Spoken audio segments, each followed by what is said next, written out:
삶의 증표라는 제목으로 하나님 말씀 증가하겠습니다. 우리가 창세기에 보면 아브라함의 이야기 가운데 아브라함의 조카 롯에 대한 이야기를 우리가 잘 알고 있습니다.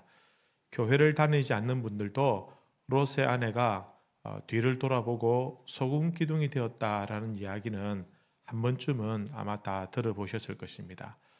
원래 롯도 하나님을 잘 섬기는 믿음의 사람이었습니다. 그런데 롯이 살고 있었던 그 소돔과 고모라라는 그 성읍은 아주 타락하고 하나님을 섬기지 않고 특별히 문화적으로 또 성적으로 아주 타락한 그런 도시였습니다. 하나님께서 천사들을 보내어서 이 롯의 가족을 그 소돔과 고모라와 함께 멸망하지 않고 구원해내기 위해서 천사들을 보내었습니다. 그래서 너희들 빨리 성읍을 떠나라라고 할 때에 그 성읍 사람들이 사람의 몸을 입고 온 천사를 보고 자기들과 동성애를 하도록 하기 위해서 그 사람들을 내어놓아라라고 롯에게 요구했습니다. 롯은 당연히 거절을 했죠. 거절했는데 놀라운 것은 거절하는 대신에 자신의 딸들을 데려가서 너희들은 뭐 마음대로 하라 라고 이렇게 하는 겁니다. 그래서 상식적으로 생각할 때 이건 말도 안 된다. 어떻게 자기 딸들을 그렇게 내어놓으면서 이 사람들을 지키려고 했냐. 그만큼 그 도시가 타락했다라는 것을 보여줍니다. 롯이 하나님의 백성이었지만 그런 일들을 허용할 만큼 그가 이미 그 소돔과 고모라에서 그 죄악된 습성들, 관습들, 그런 문화들에 익숙해져서 동화되어졌다라는 것을 보여주는 겁니다. 롯이 아내와 딸들과 함께 그 고모라 성을 소돔 성을 탈출합니다. 도망갈 때 아내는 뒤를 돌아보지 말라고 했는데 뒤를 돌아보아서 소금 기둥이 되었습니다. 나중에 이제 이 딸들이 생각할 때 이제 우리 집안은 대가 끊겼구나. 이제 끝났다. 어떻게 하면 좋느냐. 그러면서 생각하는 아주 발칙한 생각이 무엇이냐면 아버지에게 술을 먹여가지고 아버지와 관계를 가져서 우리가 대를 잇도록 하자. 이런 말도 안 되는 그런 생각을 하고 또 실행에 옮긴 겁니다. 이 딸들도 하나님을 아는 사람들인데도 불구하고 이런 이상한 회개망측한 일을 한 이유가 무엇일까? 그들도 역시 이 소돔과 고모라라는 이 타락한 성읍에서 거기에 익숙해져 있고 그 문화에 젖어들어 있고 이것이 더 이상 뭐 도덕적으로 크게 문제가 되지 않는다라고 그렇게 죄의 습성이 몸에 배어졌기 때문이다라는 것입니다. 여러분, 아무리 하나님의 백성이라 할지라도 세상에 너무 깊이 빠져 살다 보면 세상의 타락한 방식으로 살게 될 수밖에 없다라는 것입니다. 우리가 무슨 기사나 뉴스나 인터넷 이런 것들 보면은 좋은 이야기는 거의 없습니다. 거의 뭐 90% 이상이 뭐 좀 정치, 경제, 뭐 사회, 뭐 사건, 사고, 외교적인 어떤 마찰들, 뭐 분쟁들, 전쟁 이야기, 재난 이런 이야기들만 들려올 뿐이지 정말 우리에게 감동을 주고 마음을 따뜻하게 해주는 그런 이야기들은 별로 없다라는 것입니다. 여러분, 좋지 못한 이야기를 계속 듣다 보면 이상하게 내 마음도 좋지 못한 사람이 되는 겁니다. 여러분, 거기에 이렇게 완전히 오픈되어져 있어서 무방비 상태로 안 좋은 이야기를 듣고 안 좋은 세상의 어떤 가치관들을 자꾸 이렇게 접하다 보면 우리의 심령도 우리의 마음도 황폐화되어지고 우리도 모르게 그 세상의 방식대로 살게 되더라라는 것입니다. 사랑하는 성도 여러분, 우리는 하늘에 속한 사람인 줄로 믿습니다. 여러분, 우리가 비록 이 땅에 발붙이고 살고 있지만 그러나 우리의 이상과 우리의 신앙과 우리의 신념은 저 하나님 나라에 있는 것입니다. 그래서 이 땅에서 다른 사람들과 똑같이 먹고 마시면서 살고 있지만 그러나 우리의 심령은 하나님 나라의 가치관을 가지고 하나님의 백성답게 살아가야 되는 것이 우리 삶의 정체성이 된다라는 것입니다. 여러분, 세상의 이야기에 너무 빠지지 마시기 바랍니다. 여러분, 나쁜 이야기에 호기심을 갖지도 말고 때로는 귀를 닫아버릴 필요도 있습니다. 여러분, 세상의 이야기 대신 하늘의 이야기를 많이 들을 수 있게 되길 바랍니다. 여러분, 입술을 통해서 나쁜 이야기들, 좋지 못한 이야기들, 이런 얘기를 많이 하기보다는 하늘의 이야기를 많이 할 수 있는 우리 성도님들 되시길 바랍니다. 그럼 영적인 이야기를 많이 들으셔야 돼요. 여러분, 생명을 살리는 이야기를 많이 들으셔야 그런 이야기들을 할 수 있다라는 것입니다. 여러분, 혹시 주위에 여러분 좋지 못한 이야기를 하시는 분들이 있으면 난 정말 듣기 싫은데 자꾸 눈치 없이 그런 얘기를 하면은 어떻게 하면 좋겠습니까? 여러분, 구역 예배를 드리는데 전도회 모임 오랜만에 가졌는데 와가지고 해야 할 일도 많고 좋은 이야기도 얼마든지 많은데 안 좋은 이야기, 뭐 비판하는 이야기, 남을 뭐 이렇게 뒷담화하는 이야기, 세상에 좋지 못한 이야기를 막 이렇게 하면은 불편하잖아요. 어떻게 해야 될까요? 그냥 입을 확 꼬매부릴 수도 없고 그때는 쉿 하십시오. 쉿. 더 이상 얘기하지 말라고, 하지 말자고 대놓고 막 그런 얘기하면은 또 듣는 사람은 또 그렇게 큰 악의를 가지고 한 게 아닌데 또 갑자기 확 그런 얘기를 하냐고 이러면 너무 또 좀 창피할 수 있잖아요, 그죠?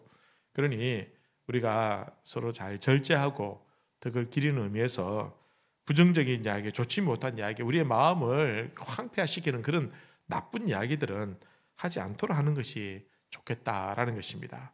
여러분, 그런 의미에서 오늘 본문의 말씀은요, 우리의 마음을 참 감동을 주고 참 한 사람의 아름다운 인생에 대한 이야기를 우리에게 들려주고 있습니다. 오늘 본문에 베드로가 욥바라는 도시에 살고 있는 그 다비다라는 여제자가 있는데 이 여제자가 병으로 죽게 되었습니다. 그녀를 살려는 이야기를 오늘 말씀에서 볼 수가 있습니다. 오늘 본문은 이렇게 시작합니다. 36절에 보면 욥바에 다비다라 하는 여제자가 있으니 그 이름을 번역하면 도르가라. 선행과 구제하는 일이 심히 많더니. 다비다라는 여제자가 있었는데 이 그리스어로 도르가라는 이름 뜻을 가집니다. 이 도르가라는 말은 어떤 뜻이냐면 암사슴, 영양 이런 단어를 가지고 있습니다. 특별히 풍성하고 아름다움이 풍성한 그런 의미를 가지고 있습니다. 즉 이 도르가라는 이름의 뜻은 무엇이냐면 아름다움이 풍부하고 풍성하다라는 이런 의미가 되는 겁니다. 여러분, 다비다라는 이 여제자는요, 사실 그 이름만 아름답고 풍성한 것이 아니라 사실은 그녀의 삶이 아름답고 풍성한 사람이었다라는 겁니다. 그녀는 예수님의 제자라고 했고 또 그 이름과 같이 선행과 구제를 아주 많이 한 그런 사람이라고 성경은 소개해주고 있습니다. 여러분, 이름에 걸맞게 산다라는 것은 여러 가지 의미가 있겠지만 여러분, 그 이름을 지어준 그 부모의 소원대로 산다는 것입니다. 여러분, 세상 어느 부모가 자녀들의 이름을 지을 때 막 함부로 짓고 막 성의 없이 짓고 뭐 나쁜 의도로 짓는 그런 사람이 어디 있겠습니까? 물론 옛날의 분들은요, 우리 자녀들이 7명, 8명 될 때는 이제 제발 좀 딸 그만 놓자, 아들 그만 놓자, 자녀 그만 놓자 할 때 뭐 종말이 했었고 뭐 끝순이 했었고 뭐 말순이 이런 이름을 짓기도 했지만 그러나 대부분의 부모님들은 나쁜 의도로 이름을 지어주는 사람은 없다라는 것입니다. 그 이름을 지어주면서 이 이름답게 살기를 바라는 마음, 그런 소원을 가지고 이름을 지어준다라는 것입니다. 어제 저희 시차례에 한산한 교회라고 있는데 이 교회가 이제 입당 감사 예배를 드렸습니다. 그래서 뭐 순서를 맡은 목사님들이 사전에 모여가지고 예배를 어떻게 준비할 것인가 뭐 이런저런 얘기하다가 또 뭐 이렇게 사담도 나누게 되었는데 그 얘기하다가 만덕이라는 이름 이야기가 나온 거예요. 만덕이 왜 그러냐면요, 그 자리는 없었습니다만은 그 목사님들이 아는 목사님 중에 이름이 김만덕이라고 있다는 거예요. 만덕이 하면 생각나는 게 있지 않습니까? 우리 1990년대 중후반에 뭐 사오정 시리즈하고 뭐 만덕이 시리즈 많이 들어보셨습니까? 그죠? 못 들으신 분들은 뭐 세상에 귀를 닫고 사셨네, 그죠? 이 만덕이 이야기가 좀 아재 개그 이런 이야기고 좀 그냥 피식 웃는, 그죠? 뭐 배꼽 잡고 웃을 얘기는 아니고 그냥 피식 웃을 바는 그런 이야기거든요. 근데 이 목사님 나이가 좀 제법 되는데 자기가 먼저 이름을 지었는데 만드기 시리즈가 나온 거예요. 그래가지고 자꾸 사람들이 자꾸 놀리고 이렇게 하니까 나중에 이름을 개명을 했다는 겁니다. 원래는 이 만득이란 말이 어떤 뜻이냐면 만득은 늦은 나이에 자녀를 얻었다라는 이런 뜻을 가지고 있습니다. 그러니까 부모님이 이름 지어줄 때 늦은 나이에 늦둥이겠죠, 그죠? 얼마나 귀하고 사랑스럽고 좋았겠습니까? 그래서 너는 늦은 나이에 얻은 참 보배로운 자녀이니 너는 만득이라고 하자. 이렇게 된 것입니다. 근데 뭐 만득이 시리즈가 나올 줄 누가 알았겠습니까, 그죠? 그러다 보니까 이름이 이상하게 논리를 받는 그런 경우가 되었다라는 것입니다. 여러분, 자신의 이름에 걸맞게 삶을 살아간다라는 것은 그 자신의 이름을 지어준 그 부모님의 바람을 충족시켜 주는 것이고, 또 그것은 또한 다른 어떤 효도가 된다라는 것입니다. 여러분, 저희 교회 이름이 어떻게 됩니까? 가자 동강교회입니다. 여러분, 동강교회가 아니고 가자 동강입니다. 가자동에 위치하고 있는 동광, 동력 동자에 빛광자를 써서 동쪽에 빛나는 떠오르는 그런 의미를 가지고 있다라는 거예요. 사실 이 성경에서 이런 동광교회라는 교회는 우리나라에 굉장히 많이 있습니다. 이 성경적인 의미를 좀 담고 있는데, 제가 이걸 좀 찾아보니까 민수기 2장에 보니까 여러분, 동쪽 동방 해돋는 쪽에 진자는 유다의 진영의 그 군기에 속한 자라라는 이런 구절이 있어요. 그러니까 이스라엘 백성들이 진을 칩니다. 청막을 중간에 딱 짚고 그 주위에 지파별로 진을 딱 치는데, 동쪽에 유다 지파가 있는데요. 근데 이 유다 지파가 다른 지파들 중에서 가장 대표적인 지파들입니다. 가장 유명한 지파고 가장 강력한 힘을 가진 지파이기도 하고, 그리고 유다 지파에게서 다윗과 그의 왕족이 나옵니다. 그리고 나중에 보면 가나안 땅에 들어가서 이 가나안 족속들과 싸울 때 누가 먼저 올라가서 저 족속들과 싸울 것인가 라고 할 때 유다 지파가 저희가 먼저 올라가겠습니다 라고 하는 아주 용맹하고 모범적인 그런 지파였다라는 것입니다.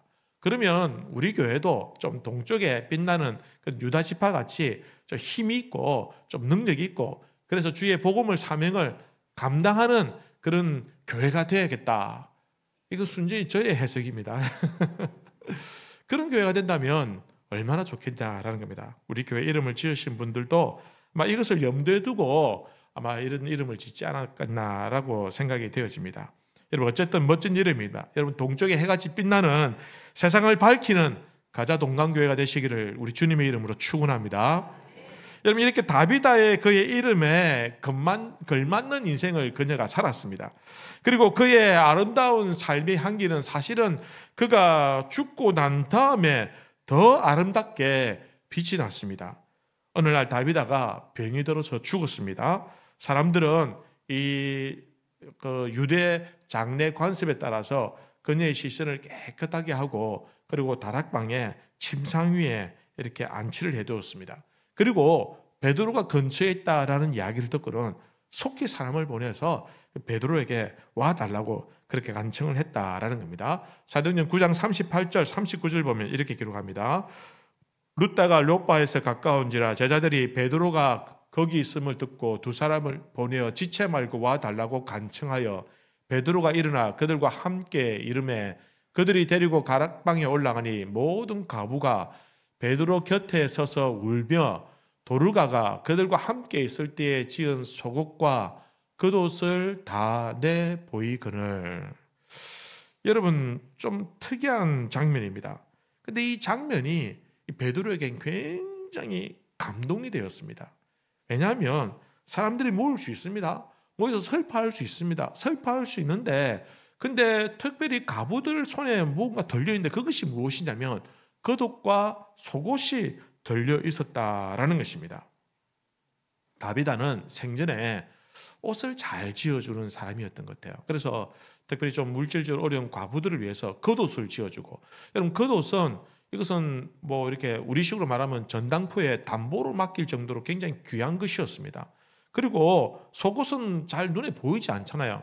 그러니까 보이지 아니하는 그 과부들의 그 세심한 그 필요들을 이 다비다가 잘 이해하고 있었고 또 그녀들을 위해서 속옷까지 지어 주었다라는 것입니다. 그런데 그 과부들이 다비다가 죽었을 때 그 겉옷과 속옷을 들고 와서 그 자리에서 펑펑 울고 있었다라는 것입니다. 여러분 이것은 무엇을 의미하냐면 여러분 이 여인들이 베드로가 볼 때에 그냥 울고 슬퍼하는 것이 아니라 속옷을 가지고 울었다라는 것은 다비다가 살아 생전에 그녀가 어떻게 살았는가라는 것을 보여주는 일종의 정표가 되는 것입니다. 다비다의 인생이 이렇게 살았습니다. 다비다가 우리를 위해서 겉옷을 지어줬습니다. 그녀가 우리를 위해서 이렇게 속옷을 지어줬습니다 라고 하면서 그것을 들고 와서는 함께 슬퍼하면서 그녀의 죽음을 애도하고 있었다라는 겁니다. 그녀가 살아생전에 어떤 삶을 살았는지 이것이 그녀의 인생을 설명해 줄 수 있는 정표가 되었다라는 것입니다. 그들이 다비다의 죽음을 너무너무 아쉬워했고 그리고 그녀의 아름다운 그 삶을 추억하면서 우리 곁에 좀 더 있었으면 좋겠다. 우리 곁에 좀 더 오랫동안 머물렀으면 좋겠다라는 그런 마음으로 이렇게 이 겉옷과 속옷을 가지고 와서 울었다라는 겁니다. 베드로가 이 장면을 보고 감동이 된 겁니다. 감동이에요. 저는 이 말씀을 준비하면서 이 다비다의 장례를 보면서 나도 언젠가는 이런 시간이 내 인생에 찾아올 것이 있대. 나도 언젠가는 참 죽고 장례식이 있을 것인데 나의 장례식은 그 모습은 어떠할까라는 그런 생각을 해보았습니다. 물론 뭐 많은 분들이 오셔서 애도해 주시겠죠, 그죠? 오실 거죠? 오시겠죠? 아멘까지는 안 하셔도 되고 빨리 죽으라고 하는 것 같아서 그럼 오셔서 애도해 주시지 않겠습니까? 그죠? 그런데 오셔가지고 조 목사님 너무 아쉽다. 저분이 150살까지 살면서 우리 곁에서 좀 이렇게 해야 되는데 뭐 이런 이야기를 해주면 너무 나갔습니까? 야, 저분은 참 교회에 참 헌신하고 참 충성 목사인 분인데 참 진짜 목사였는데 뭐 이런 말을 들으면 참 그래도 얼마나 참 위로가 되고 참 좋을까라는 생각을 가져보았습니다. 근데 오셔가지고 그래 뭐 갈 때가 됐지 뭐 진작 갔어야 되는데 하면서 국밥 2그릇 먹고 3그릇 먹고 가면은 그러면 너무 좀 아쉽고 좀 그렇지 않겠느냐라는 것입니다. 여러분 저의 삶을 평가할 때 사람들이 그냥 깊이 생각하지 않고 그냥 툭 던진 한마디가 그분이 저의 인생을 볼 때 어떠했는가라는 것에 대해서 평가를 받는다고 한다면 여러분 어떤 말을 해줄까? 정말 두렵고 떨리는 마음으로 정신 똑바로 차리고 살아야겠다라는 생각을 가지게 되는 것입니다.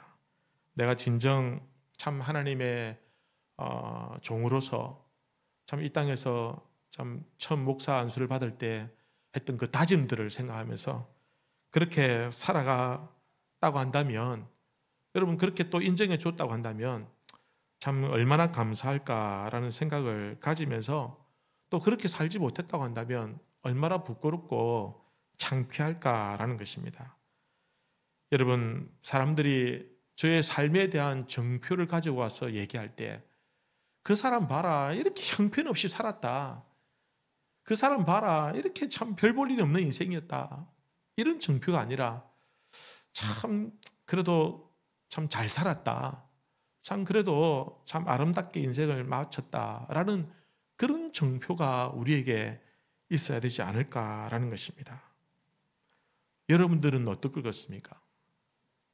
잘 생각해 보면 여러분 삶과 죽음이라는 것이 그렇게 뭐 많이 떨어져 있는 이렇게 분리되어 있는 것이 아닙니다. 사실은 동절의 양면과 같이 불가분의 관계일 수도 있다라는 것입니다. 여러분 의미 있는 삶이 의미 있는 죽음을 가져다 주는 겁니다. 여러분 후회 없는 죽음을 대비하는 사람이 후회 없는 삶을 살아가기 마련입니다. 여러분 그때 내가 남길 수 있는 것, 내 인생에 지나고 난 다음에 그 뒤에 흔적이 남아있는데 그 남겨진 것이 어떠했느냐에 따라서 내 삶을 보여주는 정표가 되는 것입니다. 그 삶의 정표가 여러분 거독과 소곡과 같은 것이 되는 것입니다. 나의 마지막에 내 삶이 어땠는지 내 삶을 설명해 줄 수 있는 그런 아무런 정표가 없다고 한다면 여러분 얼마나 아쉽고 안타깝겠냐라는 것입니다.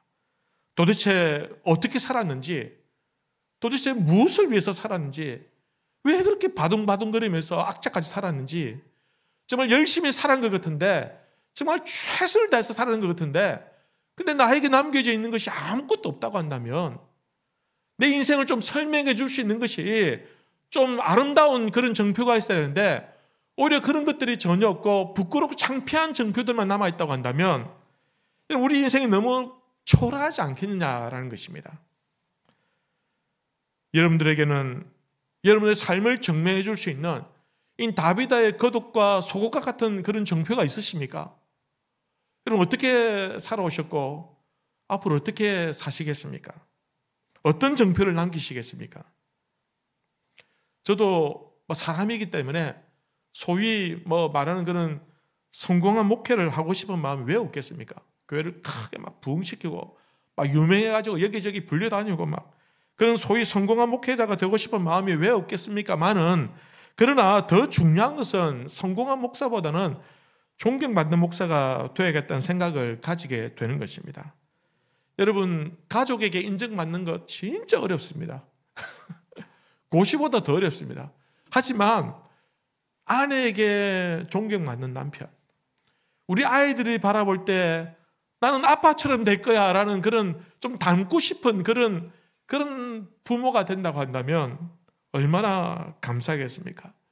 그런데 나는 절대로 아빠같이 안 될 거다 하면서 나는 절대로 그렇게 안 살 거다라고 한다면 여러분 내가 얼마나 내 인생이 초라하고 부끄럽지 않겠느냐라는 것입니다. 사랑하는 성도 여러분, 존경받는 성도가 되시길 바랍니다. 우리 장로님들은 존경받는 장로님이 되어주시고 우리 장립집사님, 권사님들은 존경받는 그런 직분자가 되어주시고 우리 존경받는 찬양대가 되어주십시오. 그냥 노래만 잘한다고 해서 존경하는 것이 아니라 정말 최선을 다해서 영을 담아서 찬양할 때에 그렇게 성도들이 아는, 우리가 영적인 존재이기 때문에 압니다. 그냥 대충 부르는지 정말 죽을 힘을 다해서 하는지 우리에게 들려지는 그 음성을 통해 소리를 통해서 우리도 깨달을 수 있다라는 것입니다. 여러분 존경받는 우리 선생님들 되시길 바랍니다. 여러분 이 다비다의 죽음의 장면은 베드로에게 그래서 너무나도 큰 감동이 되었습니다. 그래서 베드로는 사람들을 다 내보내고 그 다음에 무엇을 합니까? 기도하는데 근데 이 베드로의 모습이 너무 놀랍고 또 다른 감동을 우리에게 안겨다 주고 있다라는 것입니다. 오늘 40절 말씀 보시면 이렇게 기록합니다.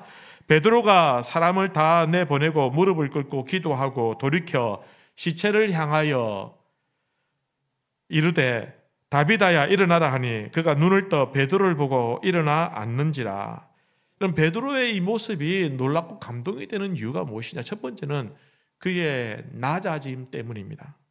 베드로는 다락방에서 다른 사람들 다 내보냅니다. 그리고는 그 자리에서 무릎을 꿇고 기도를 합니다. 그곳에는 베드로와 살아있는 사람은 베드로밖에 없고 다비다 죽은 그 시신밖에 없었습니다. 근데 베드로는 무릎을 꿇습니다. 근데 이 베드로가 무릎을 꿇었는데 여러분 다비다를 향해서 무릎을 꿇었을까요? 아니면은 하나님을 향해서 무릎을 꿇었을까요? 40절 보면은 베드로가 무릎을 꿇고 기도하고 난 다음에 돌이켜라는 말씀이 있습니다. 그러니까 하나님을 향해서 무릎을 꿇고 기도하고 그 다음에 돌아서서 다비다를 향해서 뭐라고 얘기합니까? 다비다야 일어나라 라고 이렇게 말하고 있는 겁니다.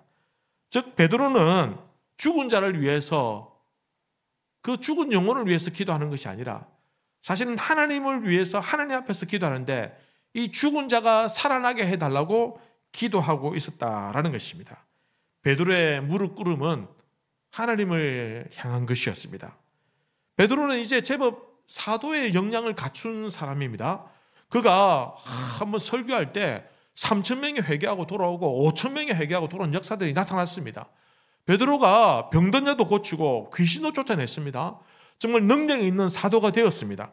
그런데도 불구하고 그가 다락방에 아무도 없을 때 그가 그럼에도 불구하고 겸손하게 무릎을 꿇고 기도하고 있다라는 것입니다. 유대인의 생활 문화는요, 우리처럼 이 바닥 문화가 아닙니다. 그들은 침상과 의자에 눕거나 앉는 그런 문화입니다. 물론 죽은 자의 시신도 장례식 때까지는 바닥에 두는 것이 아니라 침상에 둡니다. 여러분, 지금 본문의 이 다락방에는 다비다의 시신이 침상 위에 있습니다. 그리고 죽어 있는 그녀보다 더 낮은 자리에서 베드로가 무릎을 꿇고 기도하고 있다라는 것입니다. 여러분, 죽은 자를 위해서 산 자가 여러분 죽은 자보다 더 낮은 곳에서 무릎을 꿇은 것입니다. 여러분, 그 낮은 자리에서 베드로는 그녀가 다시 살아나도록 기도하고 있는 것입니다. 여러분, 이 장면은 그냥 흘려보낼 수 있는 장면이지만 왜 굳이 여기에 의미를 부여하느냐 하면, 베드로가 보여주는 이 모습은 사실은 예수님의 모습을 보여주고 있기 때문입니다. 예수님은 죽은 우리를 살리기 위해서 겟세마네 동산에서 무릎을 꿇으셨습니다. 여러분, 이미 죄로 죽은 우리를 살리기 위해서 예수님께서는 무릎을 꿇었습니다. 예수님께서는 죽은 자보다도 못한 우리를 살리기 위해서 죄로 말미암아 멸망받아 마땅한 우리를 위해서 낮고 천한 자리에 내려오셨고 십자가를 지시면서 온갖 천시와 멸시를 당하면서 뺨을 맞으시고 가시관에 짓눌리면서까지 자기에게 창을 찌르고 멸시하고 모욕했던 그 자들을 위해서 예수님께서는 무릎을 꿇고 기도하시고 십자가를 지셨다라는 것입니다. 그리고 그의 죽으심으로 말미암아, 그의 낮아지심으로 말미암아 우리가 다시 살아나게 된 것입니다. 베드로가 무릎을 꿇음으로 말미암아 다비다가 다시 살아나게 된 것입니다. 여러분, 베드로의 이 모습은 참 겸손하고 감동적입니다. 왜냐하면 그가 서서 사람들을 다 불러 모아놓고, 자 봐라, 내가 지금부터 이 다비드를 살릴게, 한번 봐라 하면서 막 이렇게 자신을 과시하는 것이 아니라 아무도 없는 자리에서 다 내보내고 그가 낮아진 자세에서, 가장 겸손하게 낮아진 자세에서 그 다비다를 살렸기 때문이다라는 것입니다. 성도 여러분, 우리는 지금 죽어가는 영혼을 위해서 베드로처럼 무릎 꿇고 기도하고 있습니까? 여러분, 나보다도 훨씬 못나고, 나보다 훨씬 못 배우고, 나보다 훨씬 가난하고, 나보다도 훨씬 부족한 사람을 위해서, 그 영혼을 위해서 우리가 주님 앞에 나아가서 기도하고 있느냐는 것입니다. 높은 사람을 위해서 기도해주고, 대단한 사람을 위해서 기도해주고, 그런 거는 누구나 다 할 수 있습니다. 그러나 아무도 관심 가지지 않고 아무도 사랑해주지 않는, 그저 실패하고 좌절하는 인생이라 할지라도, 그러나 그 영혼을 위해서 기도하고 그 영혼이 하나님 앞에서 다시 일어설 수 있도록 겸손하게 내가 먼저 무릎 꿇는 모습이 우리에게 과연 있느냐라는 것입니다. 그냥 단순히 걱정만 하고 염려해 주는 것이 아니라, 단순히 기도할게, 그렇게 위로의 말만 던지는 것이 아니라 진심으로 그 영혼을 위해서, 무너져가는 그 가정을 위해서, 정말 힘들어하고 절망 가운데 낙심하고 있는 그 지체를 위해서 그 영혼을 살려달라고, 그 가정을 회복시켜달라고, 그 자취를 다시 한 번 더 일으켜달라고 그렇게 간절하게 무릎 꿇고 있느냐라는 것입니다. 나는 누군가를 위해서 단 한 번이라도 간절하게 기도했느냐? 물론 내 문제를 위해서 기도했을 것입니다. 물론 우리 가족을 위해서, 내 아픔을 위해서, 내가 처해 있는 이 어려움을 하나님 이기게 해달라고 그것 때문에 울고, 그것 때문에 부르짖고, 그것 때문에 사방팔방을 쫓아다니고, 그것 때문에 금식도 했을지는 모르겠습니다만, 그러나 다른 사람을 위해서, 다른 영혼을 위해서 우리는 과연 무릎을 꿇고 그렇게 절박하게 기도해 보았느냐라는 것입니다. 베드로가 다비다를 알면 얼마나 알았겠습니까? 여러분, 다비다가 나이가 좀 제법 있는 여제자입니다. 그래서 속옷이나 만드는, 그냥 바르질만 하는, 그리고 어쩌면 별 볼 일 없는 숨겨져 있는 그런 사람이었습니다.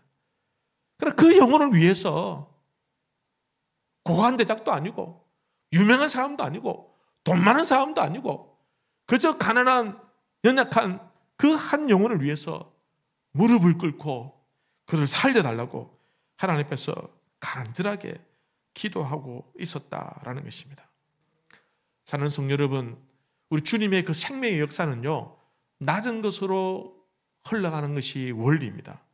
생명의 역사는 능력이나 은사로 나타나는 것이 아닙니다. 내가 낮아져서 한 영혼을 위해서, 내가 한 가정을 위해서 베드로처럼 기도할 때 그때 생명의 역사가 나타나는 겁니다. 왜냐하면 예수님께서 이렇게 해서 생명의 역사를 일으켰거든요. 예수님께서 저 하늘 보좌를 내려놓고 이곳에 내려와서 낮은 곳을 흘러와서 기도해서 우리의 영혼을 구원해 주셨거든요. 예수님께서는 사회적으로 가장 혐오스럽고 가장 수치스러운 그 십자가의 자리까지 내려오면서 우리를 살려주시고 우리를 구원해 주셨거든요. 그렇게 생명의 역사는 내려오는 역사더라는 것입니다. 여러분, 우리도 역시 예수님처럼 우리보다 더 연약한 사람들을 위해서, 더 나약한 사람들을 위해서, 뭔가 더 필요한 사람들을 위해서 생명의 역사가 내려갈 수 있는 주의 백성들 되시길 바랍니다. 내가 남을 위해서 눈물을 흘리고 기도해 본 적이 없다고 한다면, 여러분, 내가 누군가를 위해서 간절히 절박하게 한 번도 기도한 적이 없다고 한다면, 여러분, 나 역시 아무도 나를 위해서 기도해 줄 사람이 없는 것은 당연하지 않겠냐라는 것입니다. 두 번째, 이 베드로의 삶이 아름다운 이유는요, 그가 주님의 모범을 철저하게 따랐기 때문입니다. 어떤 신학자는 베드로를 제2의 예수 이렇게 칭하고 있습니다. 그것은 베드로가 그만큼 예수님처럼 살았다라는 말입니다. 예수님의 모범을 따라서 사역했다라는 말입니다. 여러분, 오늘 본문 앞에 우리가 지난주에 살펴보았던 말씀 보면 예수님, 이 베드로가 에니아라는 사람을 고칠 때 어떻게 고칩니까? 일어나 내 자리를 어떻게 하라? 정리하라, 정돈하라 라고 하면서 그를 고쳐 주었습니다. 오늘 본문에 보면 다비드를 살 때 어떻게 합니까? 다비다야 어떻게 하라? 일어나라. 여러분, 이 장면은요, 이미 예수님께서 제자들에게 보여주셨던 장면입니다. 예수님께서 야이로의 딸을 살릴 때 어떻게 했습니까? 마가복음 5장에 보면 그들이 비웃더라. 예수께서 그들을 다 내보내신 후에 아이의 부모와 또 자기와 함께한 자들을 데리고 아이 있는 곳에 들어가서 그 아이의 손을 잡고 이르시되 달리다굼 하시니, 번역하면 곧 내가 내게 말하노니 소녀야 일어나라 하심이라. 이 베드로가 카피하고 있는 거예요. 표절하고 있는 거예요. 그대로 하고 있는 거예요. 예수님이 보여주셨던 그 모습을 그대로 따라서 예수님처럼 그 모범을 따르고 있다라는 것입니다. 여러분, 달리다굼 하면 소녀야 일어나라 라는 뜻입니다. 이 쿰이란 말이 일어나라 라는 뜻입니다. 내 자리에서 일어나라, 내 자리에서 벗어나라 라는 뜻입니다. 여러분, 이 베드로가 이 다비다에게 어떻게 표현했을까요? 다비다 쿰 이렇게 하지 않느냐라는 것입니다. 베드로는 주님이 가신 그 길을 그대로 따라갔습니다. 그리고 주님처럼 십자가에 못 박혀 거꾸로 순교를 당했습니다. 자신의 능력을 드러내지 아니하고 교만하지 아니하고 철저히 겸손한 마음으로 철저히 주님의 능력으로 기적과 이적을 행하고 그리고는 겸손하게 주님의 모범을 따라갔다라는 것입니다. 사랑하는 성도 여러분, 성도의 삶이 아름다운 것은 주님의 모범을 따라갈 때인 줄로 믿습니다. 여러분, 모든 목사님들과 모든 장로님들이 가장 빛나고 존경받는 때가 언제냐? 주님처럼 살 때입니다. 그 모습이 아름답고 세상으로 인정받을 때가 언제냐? 주님처럼 따라갈 때라는 것입니다. 여러분, 성도의 삶이 주님을 닮아갈 때 가장 빛나고 아름다운 줄로 믿습니다. 여러분, 주님 어떻게 사셨습니까?